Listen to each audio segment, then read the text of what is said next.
Online passport दरख्वास्त गुजारों को fingerprints की तस्दीक में तकनीकी मसाइल पर अहम पेशरफ सामने आ गए।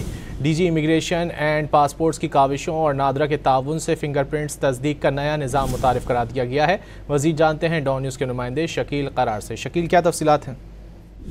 जी बिल्कुल, ओवरसीज पाकिस्तानियों को पासपोर्ट के हसूल में ऑनलाइन जो है तो फिंगरप्रिंट की तस्दीक के मसाइल का सामना था, जिस पर डीजी इमिग्रेशन और पासपोर्ट ने नादरा से मिलकर एक नया निज़ाम मुतारिफ कराया है, जिसके जरिए एक पाक ID ऐप जो है वो बनाई गई है, जिस पर ओवरसीज पाकिस्तानी अपने फिंगरप्रिंट्स की तस्दीक करा सकेंगे और बआसानी पासपोर्ट हासिल कर सकेंगे। और फिंगरप्रिंट के साथ साथ जो है चेहरे की तस्दीक से भी पासपोर्ट का जो है वसूल बआसानी हो जाएगा। इस निज़ाम को मुतारिफ कर दिया गया है और डीजी पासपोर्ट का ये कहना है कि जो भी पाकिस्तानी ऑनलाइन ओवरसीज में से पासपोर्ट अप्लाई करते हैं, अगर इसके अलावा भी कोई उनको मसाइल आते हैं तो डीजी पासपोर्ट का कहना है कि जो तमाम दफातर जो है पासपोर्ट के इस वाले से उनकी मदद करने के लिए ऑनलाइन भी दस्तयाब होंगे।